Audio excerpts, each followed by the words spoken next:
모세가 하나님께 아뢰되 내가 이스라엘 자손에게 가서 이르기를 너희의 조상의 하나님이 나를 너희에게 보내셨다 하면 그들이 내게 묻기를 그의 이름이 무엇이냐 하리니 내가 무엇이라고 그들에게 말하리이까.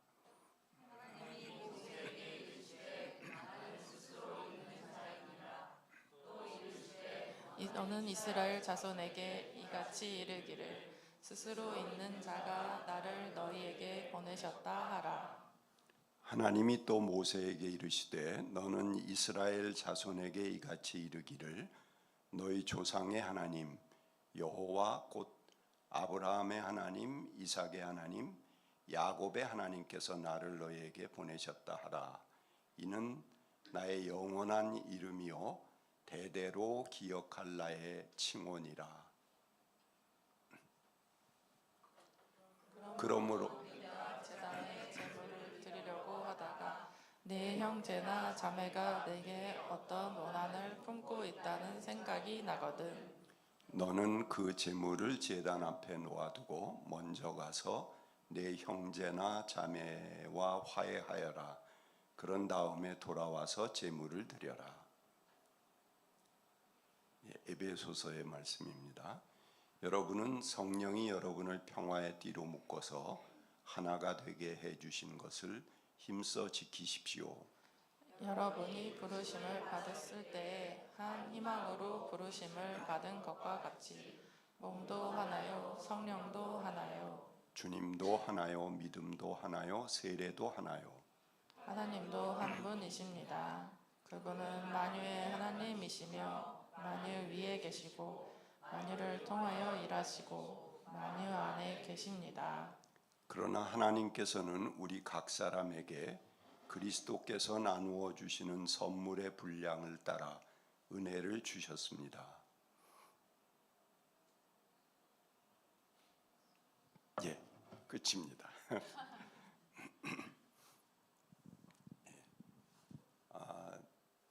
여기 이미지가 몇 개 나오는데요.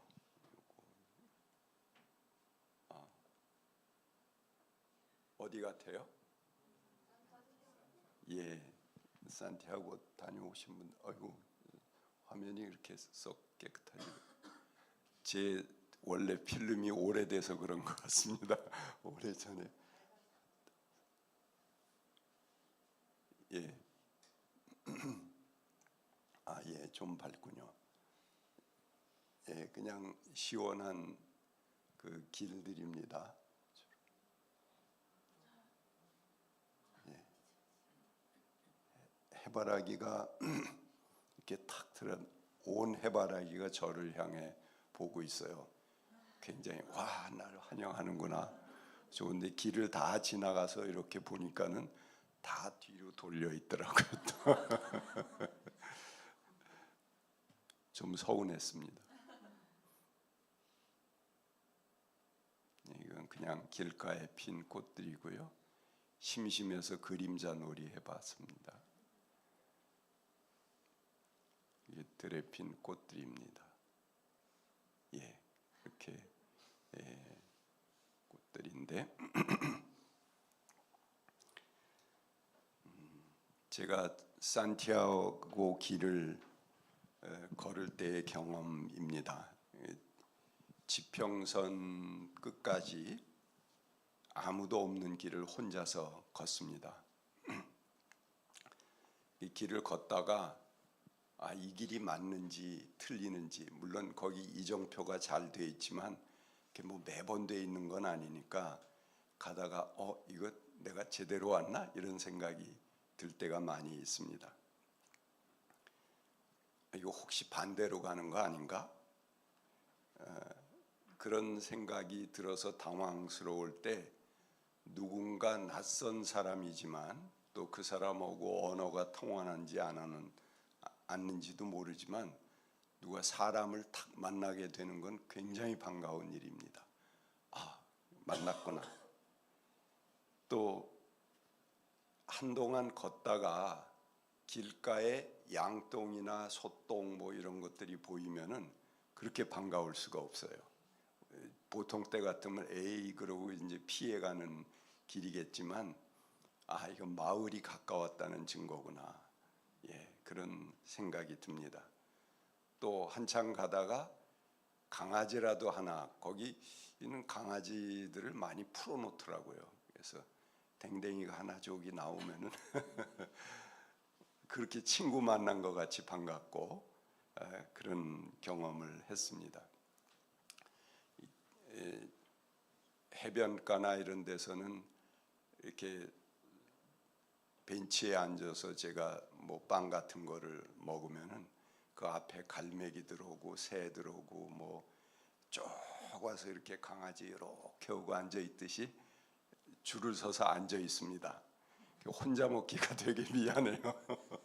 그러면 이제 부스러기 해서 이렇게 나눠 먹고 그렇게 하는데 그 낯선 땅에서 지구 반대편이고 우리하고는 전혀 다른 풍경을 가진 곳에서 다른 종들, 새들과 강아지와 뭐 이런 종들하고 내가 가진 그 빵 조각이 이게 무엇인데 그것 하나로 그들과 교감하고 같이 기다리고 바라보고 서로를 향해서 이렇게 따뜻함을 느낄 수 있다는 건 굉장한 축복이었습니다. 그래서 이게 하나님이 우리에게 주신 빵은 그저 단순한 빵이 아니로구나. 함께 나누라고 주신 그 매체가 빵이잖아요. 그래서 우리에게 주신 것들은 사실은 우리가 함께 더불어 사람들과 나누고 그것을 통해서 그들과 교제하고 그 마음을 나누라는 그 표시로 주신 것이구나 하는 걸 느꼈습니다.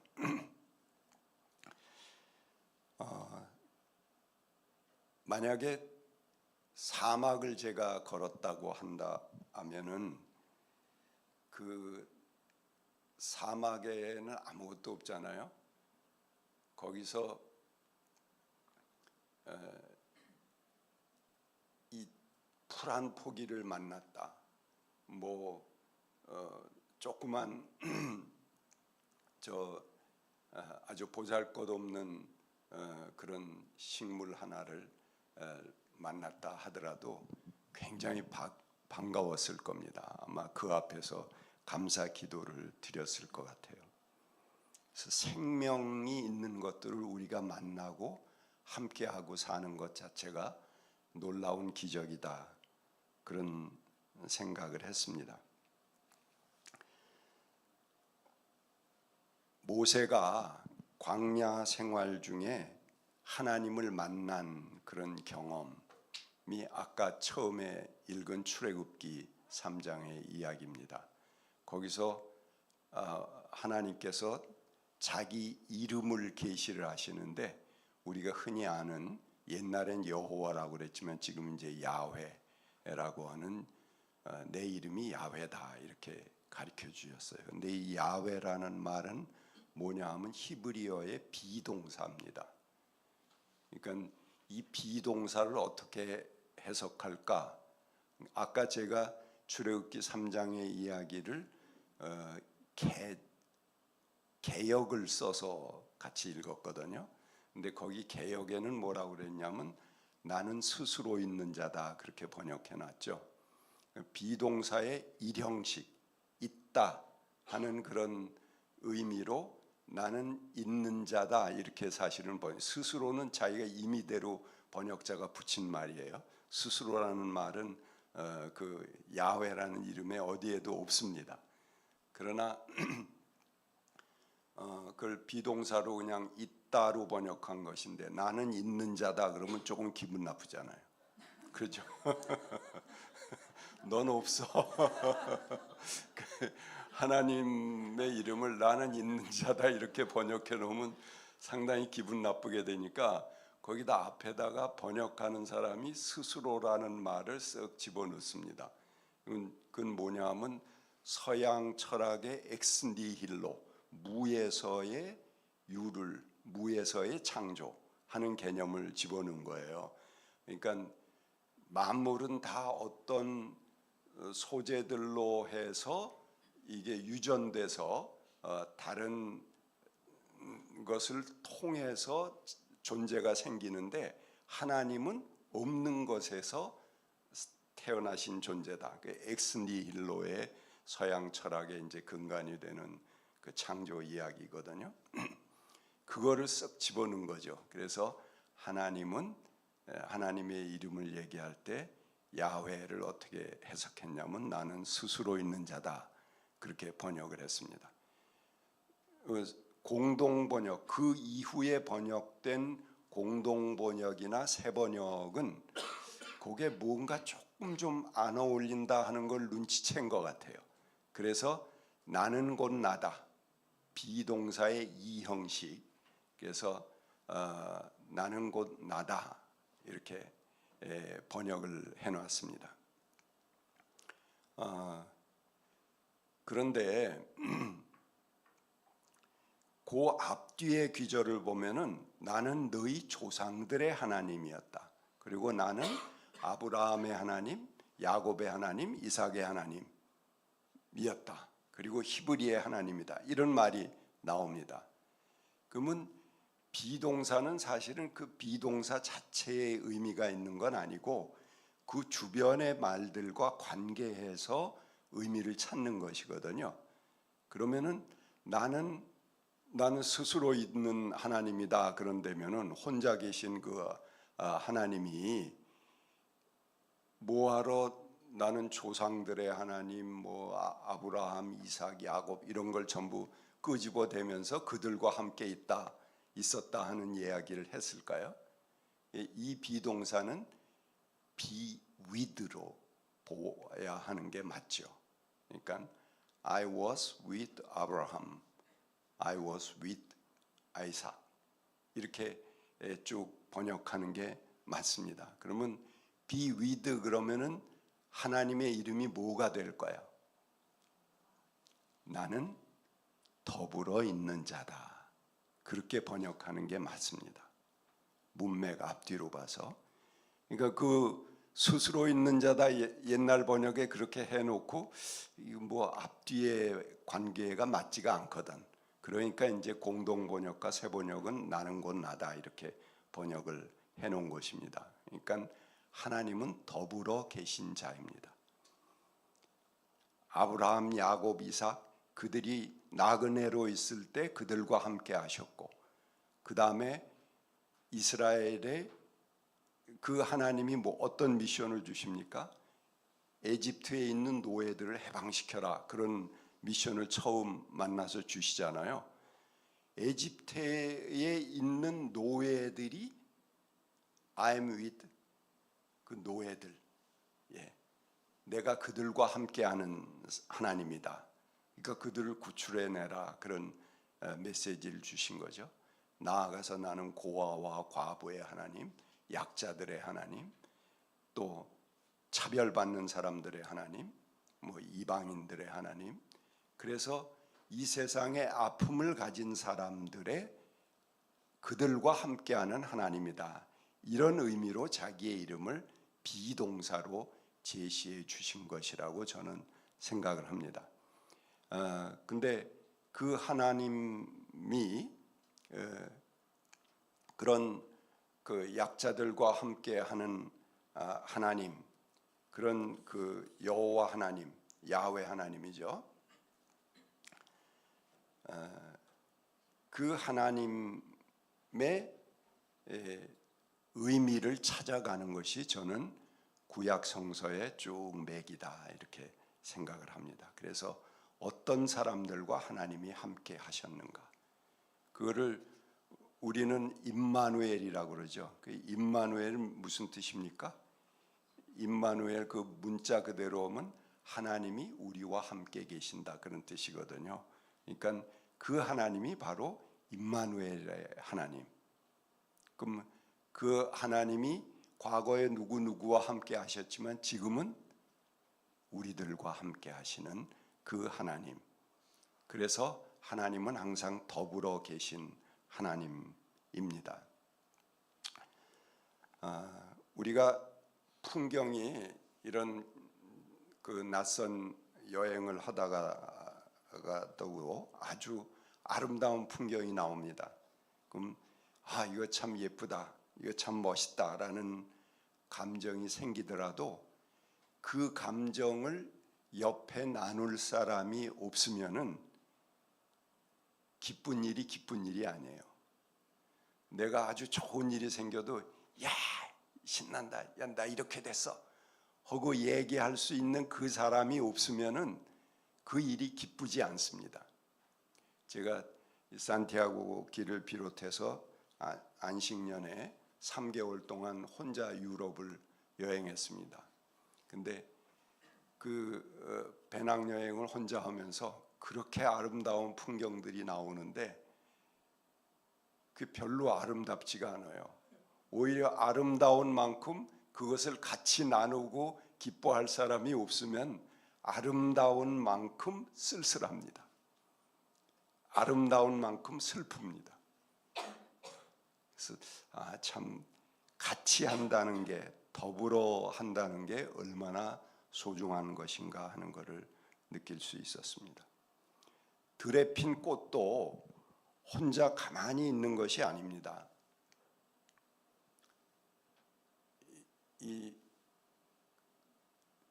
이 꽃들이 아침에 이제 아침이 되면은 부시시 이렇게 웃습니다. 꽃봉오리가 이렇게 웃음을 띄어요.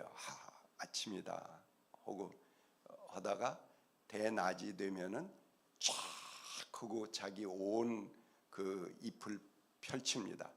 그리고 아주 그 환희의 웃음을 웃는 것 같이 그래요. 근데 저녁이 되면은 또 다시 자 이렇게 꽃잎이 닿습니다. 그래 닿고 편안한 밤의 안식을 준비합니다. 그냥 서 있는 들꽃 하나도 그냥 혼자 제멋대로 있는 게 아닙니다. 이 우주 만물 전체와 같이 호흡하고 그들과 함께 움직이는 그런 모습을 볼 수 있었습니다.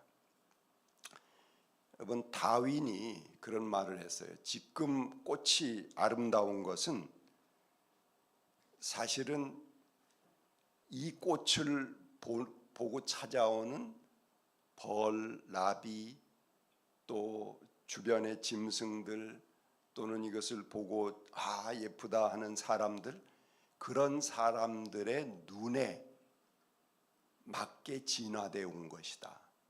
그것이 이 꽃의 아름다움이다. 그렇게 이야기합니다. 우리는 가끔 혼자 좀 튀고 싶어하고 혼자 인정받고 싶어하지만 그거는 생명의 본성이 아닙니다. 생명의 본성은 함께 더불어 있는 것입니다. 어떻게 보면 많이 배웠다고 하는 사람들은 그만큼 편견의 도구를 많이 가지고 있는 사람일 수 있습니다. 사람을 극단으로 몰아세우는 일에 능한 기술을 가진 사람들일지 모릅니다. 어찌 보면 그들은 싸움에서 늘 승자들이었기 때문에 그렇습니다. 보수는 잘 뭉칩니다. 그들의 하나님은 이해관계이기 때문에 그래요. 자기에게 이익이 되면 어떤 사람도 가리지 않고 잘 뭉칠 수 있습니다. 근데 진보는 정의감이 생명입니다. 그 정의감을 위해서 자기의 이해관계마저 희생시킬 수 있는 그런 위대함을 가졌습니다. 그러나 그들이 정의에 대한 개념이나 가는 길이 서로 다르다는 것이 문제입니다. 그래서 그들은 항상 자기 자신이 그 길이 최고의 그 길의 정점에 있습니다. 그래서 내가 가진 체계의 우산 아래 사람들을 끌어들이고 설득하려고 합니다. 내가 최고인 거죠. 내가 제일 앞장섰고 내가 제일 진보적이고 내가 가장 정의롭고 이런 의식들을 잠재해 있습니다. 항상 앞서야 되고 선구자가 되어야 한다는 착각 속에 살아갑니다. 그래서 주변과 절충이나 타협은 없고 밀어붙이려고 합니다. 그런 의욕이 강한 사람일수록 이웃에게 극심한 흠집을 내고 결국 집단은 깨어지게 됩니다. 그러니 진보가 단결하기 굉장히 어렵습니다. 우리는 우리의 생각 속에 얼마나 많은 사람들을 죽이고 그 무너진 시체 위에 딛고 서 있는가 하는 것을 또한 보아야 합니다. 우리가 가진 생각들이 얼마나 우리들 자신을 파괴해 왔는가 하는 것들을 한번 보아야 할 것입니다. 우리가 서로 어떤 사람을 만나서 그의 마음을 얻으려면 굉장히 많은 공이 들어야 됩니다. 시간도 들어야 되고 노력도 많이 필요하고, 그런데 아주 쉽게 하나가 되는 방법이 있습니다. 그 사람하고 만나서 누구를 하나 같이 씹는 겁니다. 그러면은 노력을 전혀 들이지 않아도 아주 세상에 없는 동지를 만난 것 같고, 내 이 우주에서 내 마음을 알아주는 둘도 없는 존재를 만났구나, 이런 생각이 듭니다.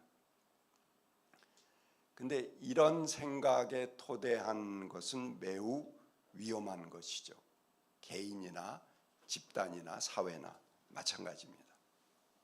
윤석열이 취임하자마자 북을 주적으로 선포하지 않았습니까? 그리고 공들여온 남북관계를 이렇게 다 적대관계로 몰아가더니 이제 보니까 전쟁을 획책해서 자기 자신의 계엄을 합리화하려 했다 하는 게 드러나지 않습니까? 또 우리 정치인 중에 어떤 녀석이 있어요. 그 녀석이 이제 그 여성을 항상 적대화하고 그리고 갈라치기 하고 그런 그 묘수죠. 아주 그 여가부 폐지하고 이렇게 쉽게 남성 여성을 갈라쳐서 하나의 힘 약한 여성들을 그 폭력의 대상으로 삼는, 못난이 중에 못나죠. 힘쓸 데가 없어갖고 약한 여성을 골라서 폭력을 행사한다. 그런 걸 하나의 정당의 이데올로기로 그 사회의 하나의 그 마약처럼 뿌려갖고, 꼭 그것 때문인지 어떤지는 모르지만 아무튼 요즘 그 이대남과 이대녀가 갈라지는 걸 보면은 너무 가슴이 아파요. 왜 어쩌다 저렇게 됐는가, 우리 사회가 그런 아픔을 갖게 됩니다. 정상적인 인간은 타인과 화합하고 존중하고 할 때, 그럴 때 평안함을 느끼지만 당연하죠. 우리 인간은 더불어 함께 살아가는 존재이기 때문에 그렇습니다. 그런데 그렇지 못한 사람들은 그들이 가진 증오심과 질곡으로 주변의 모든 관계를 파탄냅니다. 그리고 그 결과는 고립이고 결국은 자기 자신도 파괴가 됩니다. 여러분, 공동체에서 한 사람을 키워내기 위해서는 매우 힘듭니다. 그 사람, 제가 교회 목회 이제 은퇴를 했습니다만 하면서 한 사람이 교회에 집사가 되고 직분을 얻고 자기의 역할을 감당하게 하려면은 여러 해 공을 들여야 됩니다. 신방도 자주 가고 성경 공부도 하고 어려울 때마다 또 만나서 상담도 하고, 그렇게 해서 공을 들였는데 한 20-30년 잘 공을 들여서 아주 훌륭한 그 일꾼이 됐어요. 그런데 잘 세워놓은 나무를 쓰러뜨릴 때 전기톱 하나로 드르륵 하면은 몇 분이면은 쓰러뜨리듯이 그 사람을 쓰러뜨리는 것도 아주 간단한 그런 일로 그 나무를 베버리더라고요. 잘 성장시킨 교우들도 독한 말 한마디면 약친 것 같이, 톱으로 쓴 것 같이 쓰러져 버리는 것을 수없이 보았습니다. 어느 공동체든지 서로의 룰이 있습니다. 보이는 법칙이 있습니다. 우리 옛날에 교실에 들어가면 뭐 급훈 그래서 이렇게 해놓고, 학교에는 또 교훈하고 다 써서 붙이지 않습니까? 이 섬도량림 교회 교훈은 뭔가? 저기 들어오면서 여러분들이 많이 써 붙이신 걸 봤습니다. 근데 우리가 사회적으로 어떤 이슈를 내놓는 것은 또 별도로 하더라도 우리 공동체 안에 구성원들 간에 보이지 않는 룰이 있습니다. 그거는 누가 써붙일 수 없는 룰이죠. 한 사람이 한 사람을 흉본다. 그러면은 그것도 분명히 그 사람 없을 때 얘기를 했는데 귀신같이 들어가요. 아주 누가 이 얘기 하지 말라고 그랬다는 말까지 또 들어가요. 그러면은 그게 또 내가 직접 대고 얘기를 하면 서로 오해를 풀 수 있는 건데, 제3자를 통해서 그런 얘기가 들어올 땐 굉장한 적개심을 갖게 됩니다. 그러면 이 사람도 그 사람을 흉봐요. 그럼 서로가 비난하고 흉보고 저 뭐 꼬투리 없나 이런 걸 찾아내는 그런 공동체가 됩니다. 그럼 그 공동체는 하나의 룰을 가진 겁니다. 서로 흉보기, 비난하기, 그런 룰을 앞에다가 붙이고 사는 것과 마찬가지입니다. 근데 제가 강남양림교회 목회를 하면서 당회에는 뭐 거의 매번 당회 할 때마다 얘기를 했고, 또 이 교우들에게도 여러 번 설교를 합니다. 여러분들이 교회 올 때에 그냥 오지 마십시오. 내가 누굴 만나서 어떤 사람에게 적절한 말을 어떻게 해줄까 하는 것 3가지씩을 골라오십시오. 그래서 3가지의 격려, 3가지의 칭찬, 이걸 꼭 생각하고, 그리고 교회에 와서 그 사람을 나눠서 그냥 의미 없이 지나치는 게 아니고 내 마음에 있던 그 말들을 전달해 보십시오. 그렇게 이야기를 했는데 그게 그렇게 안 되더라고요. 그 당회원들에게 매번 그 얘기를 하는데 그냥 어떻게 그렇게 누구누구 잘못한 거는 귀신같이 찾아내는데 누구누구를 격려하고 칭찬하는 거 그렇게 찾기가 어려워하는 것을 봤습니다. 그래서 여러분들도 그냥 교회 오지 마세요. 올 때 내가 누구를 만나서 저 사람 참 그 하나의 칭찬을 건네려면, 격려의 말을 건네려면 많이 생각해야 됩니다. 그 사람에 대해서 깊이 살펴보고 생각해야지 적절한 한마디를 찾아낼 수 있는 거죠. 그렇게 3가지 안 되면 1가지라도 꼭 그걸 준비해 갖고 여러분 교회에 올 수 있으면 좋겠습니다. 만약에 그런 공동체가 된다면 그런 공동체는 하나의 룰이 생기게 되는 겁니다. 서로 세워주기, 그런 룰을 우리 뭐 차별하지 말자 많이 써붙이셨는데, 그거 말고 여러분 안에서 우리끼리 어떻게 관계를 맺고 지나가는가 하는 게 서로 세워주는 그런 교회가 됐으면 좋겠습니다.